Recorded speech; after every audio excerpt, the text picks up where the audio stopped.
来台湾看世界，来看美国的前总统川普最近接受到访问，讲到台湾的议题是讲出到惊人的话语。川普讲，美国保护台湾真侪挡路，但是煞互台湾来提走到晶片的事业。讲美国若要继续来保护台湾，安尼台湾就应该爱付保护费。针对川普安尼讲话，行政院长杜英泰并无正面来回应，伊是当一个话。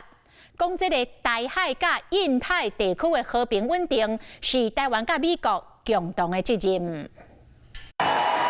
美国前总统川普参加共和党代表大会，甲大家一手，看起来也自配活量。全场观众别拢徛起来甲拍扑克。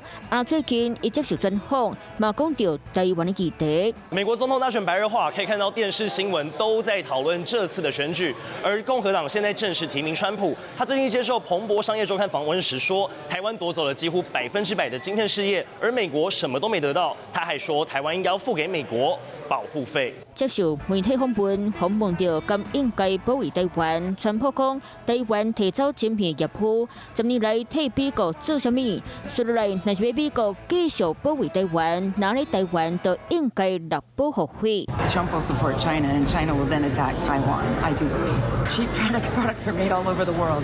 You can see it everywhere from Mexico to China and on. And we even make cheap products in the United States.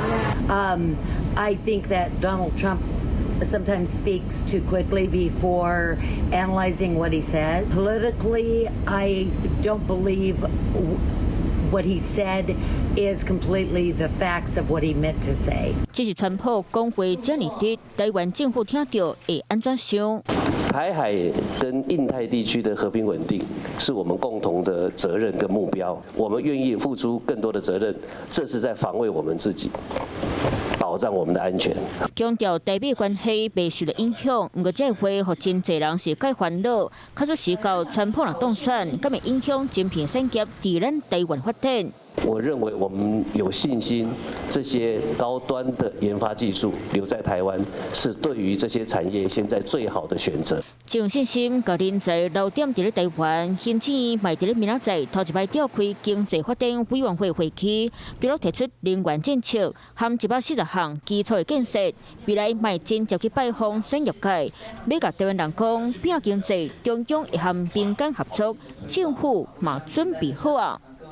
嗨，大家好，我是颖彤。想要来抢先掌握最及时的新闻资讯吗？